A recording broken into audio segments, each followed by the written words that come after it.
Undead Frontier series. Subseries Ember Path. Book 1 First Raid.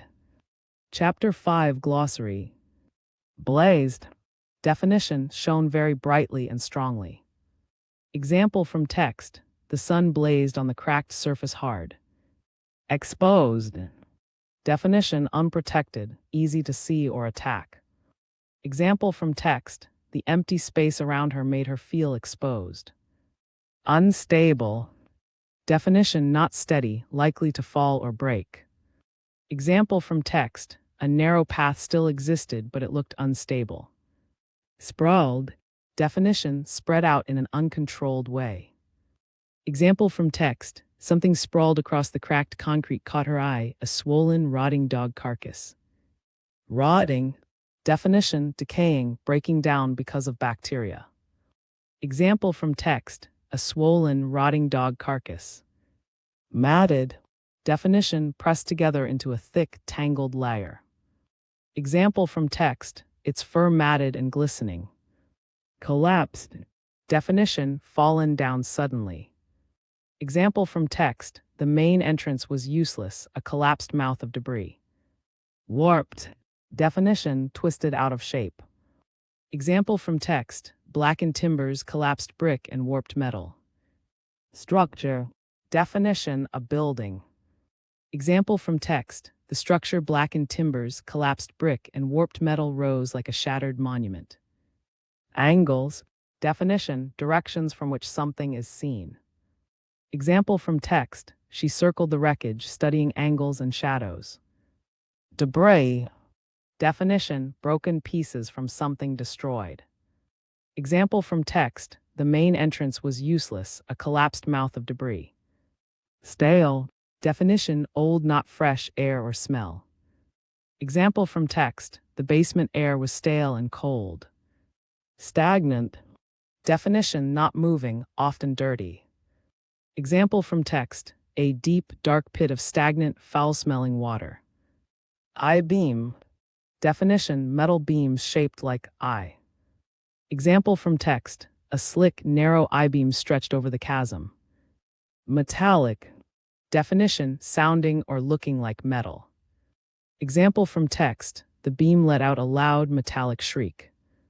Precise. Definition exact, careful. Example from text. She moved faster but kept her steps sure and precise. Center of gravity.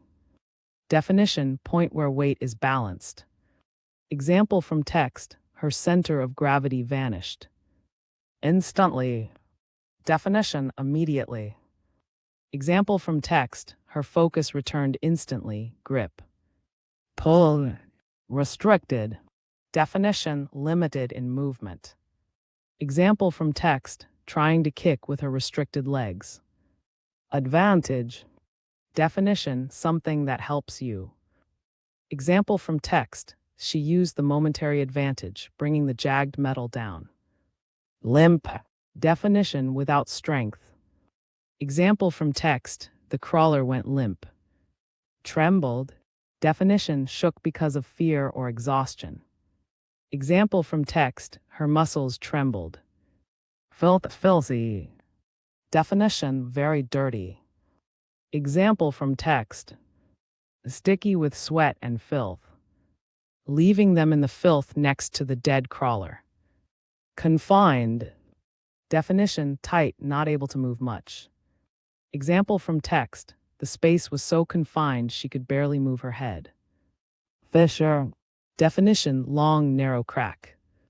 Example from text. The base of the final exit, the narrow, deep fissure in the wall. Effort. Definition hard physical work. Example from text. Her body trembled from the effort and the cold. Manageable. Definition possible to control or carry. Example from text. The weight now settled on her shoulders, manageable, secure. Secure. Definition safe, protected. Example from text. The weight now settled on her shoulders, manageable, secure. Adjusted. Definition changed slightly to fit better. Example from text. She stood up, adjusted the straps of the pack. Chapter 5. The bridge stood alone in the open land, a broken line of concrete over a dry riverbed. Ember slowed down when she reached it. The sun blazed on the cracked surface hard, and the empty space around her made her feel exposed. She didn't like that. She tied her red ponytail tighter and stepped closer to the edge. Parts of the bridge were missing, and metal bars stuck out like sharp teeth. A narrow path still existed, but it looked unstable. "Damn," she whispered. A sudden gust of wind pushed against her side, and she set her feet wider to stay balanced. She touched one of the metal bars to test its strength. It didn't move. Good. Ember took a careful step onto the bridge. The concrete under her boot made a dry sound. She waited a second, listening. Nothing broke. She moved forward slowly at first, then with a bit more confidence. Her legs were strong and steady, and she used her arms to keep balance as she crossed the narrow parts. A small stone slid under her foot. Ember gasped and grabbed the railing. "Crap, steady," she breathed. The wind rose again, brushing her hair back and sending dust across the broken surface. She lowered her body slightly, moving with controlled steps. She scanned every crack and hole ahead of her, planning where her foot would land next. Halfway across, she heard something below, a soft echo, like a low groan coming from under the bridge. Her stomach tightened. Not now, she thought. She moved faster but kept her steps sure and precise. Her boots touched the next piece of concrete, then the next. One more unstable plate shifted under her weight, and Ember jumped lightly to the solid section ahead. When she reached the other side, she stepped onto firm ground and let out the breath she had been holding. "Made it," she muttered. Only then did she allow herself the smallest smile, quick, tired, almost a private joke at her own nerves. She brushed dust from her knee and looked back at the broken bridge. "New stage," she said under her breath, "new dance." The sun burned high above the empty fields, pressing heat down like a heavy hand. Ahead, the ruins of the house Zed had described stood in the open land. The structure, blackened timbers, collapsed brick, and warped metal rose like a shattered monument. Ember slowed her pace. The open space made her feel exposed, and every step became a careful calculation. Ember slowed her steps as she neared the ruins. Something sprawled across the cracked concrete caught her eye, a swollen, rotting dog carcass, its fur matted and glistening, belly bloated and split. Flies crawled over it, and the stench hit her immediately. She wrinkled her nose but kept moving. She circled the wreckage, studying angles and shadows. The main entrance was useless, a collapsed mouth of debris. The air was thick with the smell of damp dust and rotting wood. Then she found it, a narrow crack where the cellar wall had split. It was just wide enough for her to slip through. Ember unbuckled her backpack and let it fall to the ground. She drew in one deep breath. She pushed her shoulders into the tight gap first, twisting to avoid the sharp edges of broken concrete. Her breathing stayed shallow. Ember slid down the dirt chute and landed on a pile of cold, wet rubble. The basement air was stale and cold, pressing against her skin. The space was dark, only faint lines of dusty light cut through the cracks above. The concrete floor had caved in completely in the center, leaving a deep, dark pit of stagnant, foul-smelling water. Something large was floating in the muck. To cross it, a slick, narrow I-beam stretched over the chasm. "My stage, my dance," she whispered. She stepped onto the metal. The beam let out a loud, metallic shriek. Ember froze. The sound was a dinner bell. She knew every noise amplified down here. She used the micro-muscles in her feet, walking with the lightness of a dancer. She held her arms out, barely breathing. It happened on the sixth step. A sudden, sharp squeal pierced the silence, coming from the shadows to her left. Ember's head snapped sideways, and her boot slid violently on the greasy metal. She let out a choked cry, her center of gravity vanished. She plunged into the darkness. Her arms shot out instantly, a reflex honed by years of catching herself. Her fingers hooked onto the edge of the beam. The shock of the fall dragged her down. Her chest and legs splashed into the corrupt water. The stench of decay and wet, dead things, she felt something slick brush her thigh. She did not scream. Her focus returned instantly. Grip. Pull. She used the raw strength in her biceps and core.